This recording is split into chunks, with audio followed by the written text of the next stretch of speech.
Summer कभी घर में ऑफिस की बात नहीं करता। यही कारण है कि उनके ऑफिस में कभी कभार होने वाली पार्टियों में मेरे लेखन में इतने महत्वपूर्ण है। ऑफिस के समाचार मुझे वहां पर ही मालूम होते थे। कोई भी पति कभी भी अपने गॉसिप या अफेयर घर में नहीं बताता, लेकिन अगर दूसरों का अफेयर हो तो फट से घर में आकर सब बातें बताता है। फिर पत्नी पार्टी में दूसरों के साथ मसालेदार कवर शेयर करती है। उस वक्त बताने वाले की आंखों की चमक और सुनने वालों की उत्सुकता देखने लायक होती है। पिछले हफ्ते की पार्टी में मैं सभी महिलाओं के आकर्षण का केंद्र थी। सबसे पहले छवि ने मुझे सबके सामने बेइज्जत करते हुए कहा, उस अकाउंट सेक्शन की बकबक करने वाली वर्षा से तुम्हारे समीर का अफेयर शुरू है।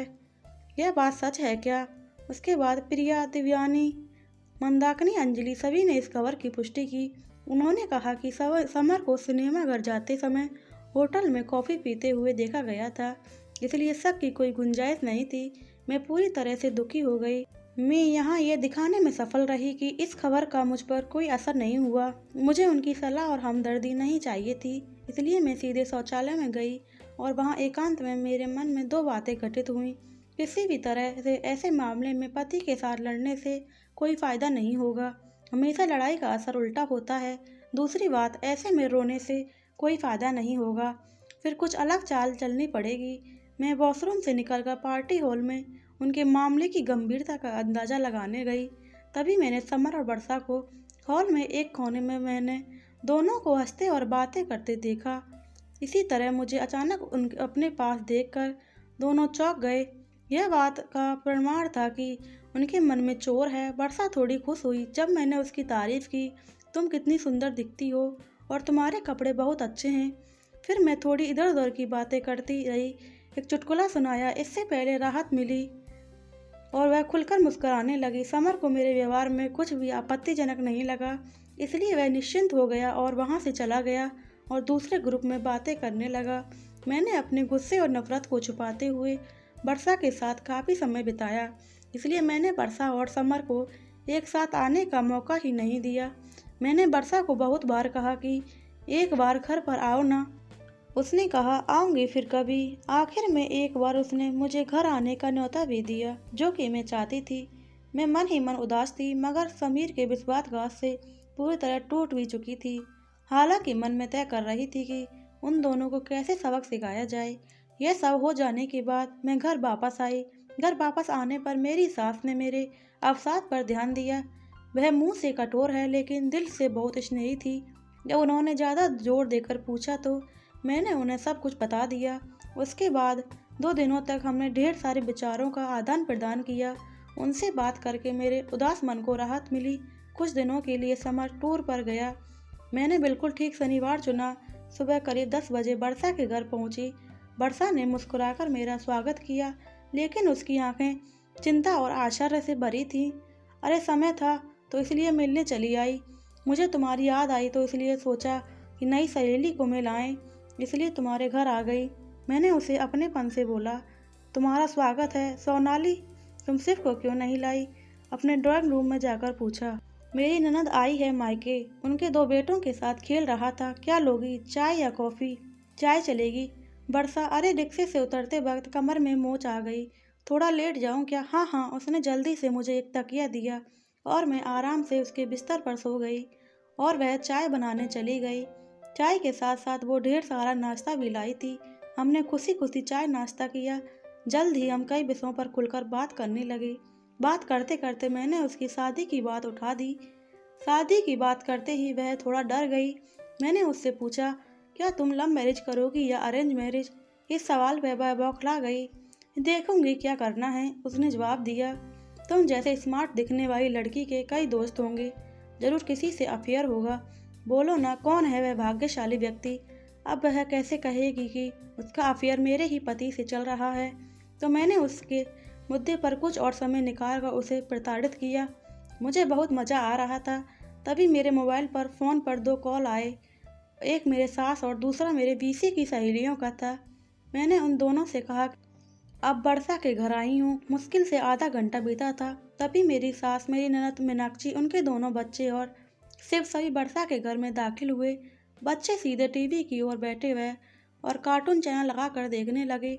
सास और मीनाक्षी सोफे पर बैठकर मेरी कमर की मोच के बारे में बातचीत करने लगी। मम्मी जी, आप मेरी बहुत परवाह करती हो। तुम एक नंबर की बेपरवाह लड़की हो। 1000 बार बोला है कि वजन कम कर लो, प्रसार पर नियंत्रण रखें, इसलिए वजन से कमर में मोच तो आएगी ही ना। पर तुम्हें तो किसी की सुननी ही नहीं। सास का ऐसा रूप अवतार को देखकर वर्षा डर गई थी। भाभी की आंखें तब खुलेंगी जब समर भैया एक खूबसूरत तितली के पीछे पीछे चलेंगे, मीनाक्षी ने कहा। इस पर सास भड़क उठी। तुम्हारे भैया के पैर तोड़ दूंगी और उस तितली के पैर भी, समझी। मेरे सास ने मीनाक्षी को जवाब दिया। अरे माँ, मैं तो मजाक कर रही थी। क्या तुम नाराज हो गई? फिर मूर्खों जैसी बातें क्यों कर रही हो? वर्षा अपनी उंगलियां एक दूसरे में उलझाकर जमीन की तरफ नजर झुकाए खड़ी थी। मेरी सास की तरफ उसकी देखने की हिम्मत नहीं हुई। सास मुझे और मीनाक्षी को कहने लगी कि आज की लड़कियों में ना तो समझ है और ना ही सब्र। अपनी गृहस्थी की देखभाल करने की अकल भी नहीं होती। फालतू में इसके उसके लफड़े में पड़ना और प्रेम विवाह करना ठीक है क्या? जिस रास्ते पर अपना काम ही नहीं है उस रास्ते पर क्यों चलना? बराबर ना वर्षा? हाँ हाँ, वर्षा ने झिझकते हुए हाँ कहा। तुम्हारी शादी हो गई क्या? नहीं। तुम कब शादी कर रही हो? जल्द ही करूँगी। Very good. तुम्हारे माता पिता कहाँ हैं? मेरे पापा गुजर गए हैं। माँ है, वह आज मेरी मौसी से मिलने गई है। कब आएगी? शाम को आने वाली है। मैं उनसे मिलने आऊँगी कभी। सोनाली, तुम यहाँ ही रुकने वाली हो क्या? कमर की मोच कैसी अब तुम्हारी? माँ, दर्द तो बढ़ गया है, बहुत दर्द हो रहा है। डॉक्टर को बुलाएं क्या? नहीं नहीं, मैंने डरने का नाटक किया और कहा, वर्षा तुम्हारे पास आयोडेक्स है क्या? हाँ है ना, लाती हूँ, बोलकर वर्षा जल्दी से अंदर गई। मैंने उससे आयोडेक्स लगवाया।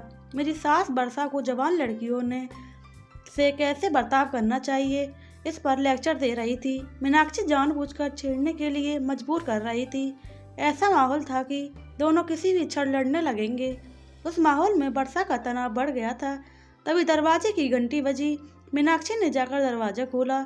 जब वह लौटे तो उसके साथ बीसी समूह की मेरी 3 सहेलियां सालू, रूपाली, मीनाक्षी थी। ये तीनों बहुत ही बातूनी हैं। उनके आगमन ने माँ बेटी के बीच वाक्य युद्ध को रोक दिया, लेकिन रूम का आवाज़ एकदम बाधा बढ़ गया। अपनी नई सहेलियों से सेवा करवा रही हो क्या सोनाली? रूपाली ने आंखें खोल कर कहा। सभी हंस पड़े। वर्षा, तुम्हारे बारे में बहुत सुना है सोनाली से। सोनाली हमेशा तुम्हारे बारे में बोलती रहती है। देखो, उसके दिल में बैठकर हमें वहाँ से मत भगाना। सालू ने वर्षा के कंधे पर हाथ रखते हुए कहा। हम अपने नए दोस्ती के नींव को मजबूत करने के लिए गर्मा गर्म समोसे, जलेबी, ढोकला लेकर आए हैं। मनीषा ने इतने बेपरवाह अंदाज में कहा कि वर्षा को हंसना आ गया। अपना पर्चा देने के बाद तीनों साहस पूर्वक रसोई में घुस गए।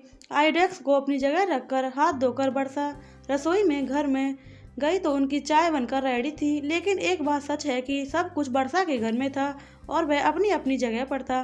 सालू ने बच्चों के लिए फ्रिज से जूस का जग निकाला।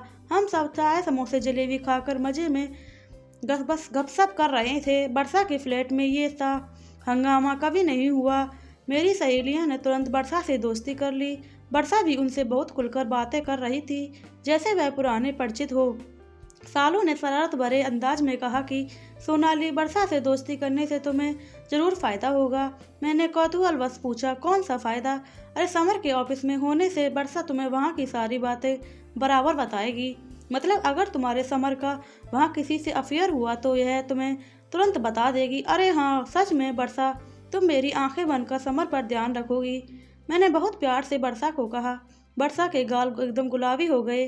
उसने जवाब नहीं दिया, सिर्फ हाँ में सिर हिला दिया और फिर वह टेबल पर सामान समेटने लगी। रूम का फैला हुआ सामान निपटाने वाली थी कि तभी मेरे ससुर जी वहाँ आ गए। उनके आते ही माहौल बदल गया। मेरे ससुर बहुत स्ट्रिक्ट थे।